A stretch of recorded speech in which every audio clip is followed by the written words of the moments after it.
Never thought I'd die fighting side by side with an elf. What about side by side with a friend?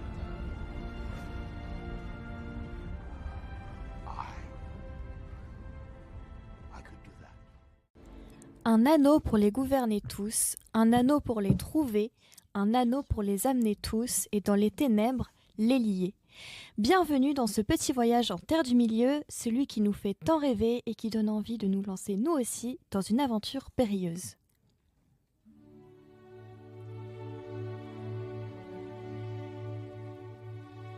On reconnaît tous ce thème magnifiquement composé par Howard Shore pour la saga Le Seigneur des Anneaux, réalisé par Peter Jackson entre 2001 et 2003, adaptant le roman du même nom de Tolkien, paru en 3 tomes en 1954.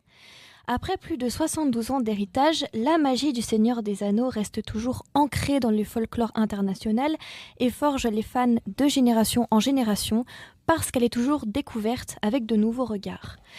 La saga fantastique raconte les aventures du hobbit Frodon Sake, vivant dans la comté, qui entreprend une quête périlleuse afin de détruire l'anneau unique forgé par le Seigneur des Ténèbres Sauron, l'antagoniste principal, qui cherche à contrôler la Terre et à assouvir son pouvoir et sa domination.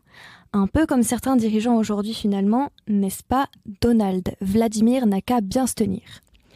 C'est un imaginaire débordant qui fait de John Ronald Reuel Tolkien un écrivain si spécial. Il développe la géographie, la mythologie, les peuples et les langues durant la majeure partie de sa vie avant que son œuvre soit reprise par son fils. Une mythologie et une géographie que l'on peut retrouver d'ailleurs dans la réalité, dans les paysages de la Nouvelle-Zélande, là où les films ont été tournés, donc dans les collines verdoyantes de l'île du Nord à Matamata ou encore à Wellington, la capitale. Son succès commercial ne dément pas. Le Seigneur des Anneaux est vendu à 150 millions d'exemplaires chaque année, ce qui fait de lui le deuxième roman le plus vendu à travers le monde, derrière Un conte de Deville de Charles Dickens.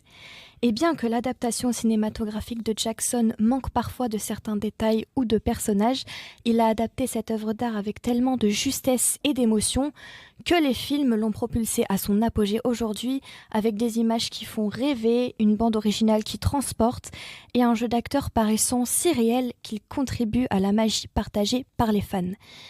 Mais alors, pourquoi tant d'engouement autour d'un petit homme d'1m24 qui cache un anneau après avoir failli mourir 13 fois? Et pour ceux qui se demandent, oui, j'ai compté.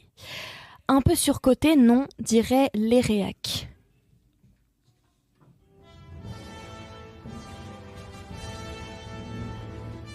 En fait, non, parce que ce qui rend cet ailleurs si populaire et apprécié, c'est qu'il mélange à la fois action, combat sanglant et bataille épique. C'est aussi une histoire de lutte pour son territoire et son peuple, rappelant parfois notre actualité et dans lesquelles on se retrouve. Et pour ceux qui n'aiment pas trop le sang, ils peuvent tout de même adorer les personnages et s'attacher à l'histoire parce que c'est avant tout un récit qui prône l'amitié, l'amour et l'espoir. On le voit à l'amitié sans faille entre Sam et Frodon qui traversent à deux vents et marées et qui se soutiennent mutuellement. Rappelons tout de même que Sam est capable de manquer de se noyer, de mourir de faim ou même de se battre contre une araignée géante qui fait 5 fois sa taille, juste pour sauver son meilleur pote. Il refuse de le laisser affronter le danger tout seul, alors qu'honnêtement, dans son cas, on aurait tous fait demi-tour au bout de 500 mètres, passer les frontières de la comté. Si ça, ce n'est pas une preuve d'amitié et d'héroïsme. En plus, la saga parle beaucoup de différences entre les populations et de rivalité, voire de racisme entre les peuples, notamment entre les elfes et les nains. Et pourtant, l'une de nos amitiés favorites est celle entre l'elfe Legolas et le nain Gimli, qui deviennent les meilleurs amis du monde au-delà des différences et des adversités, pour apporter un peu d'humour et de légèreté à la gravité des événements.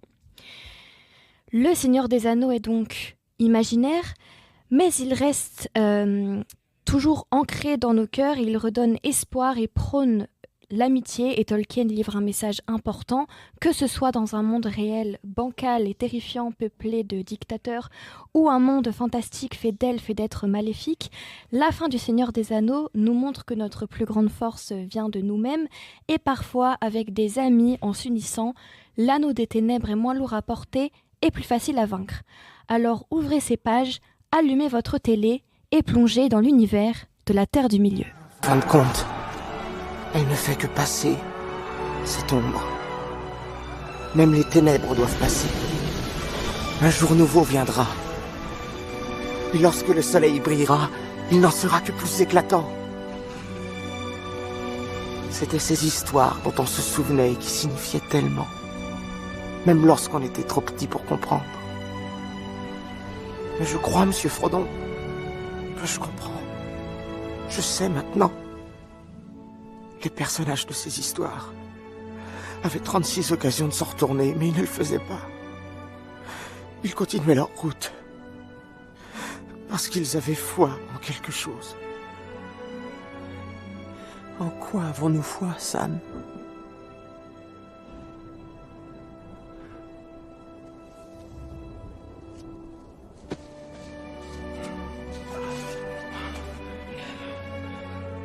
Il y a du bon en ce monde, monsieur Frodon. Et il faut se battre pour cela.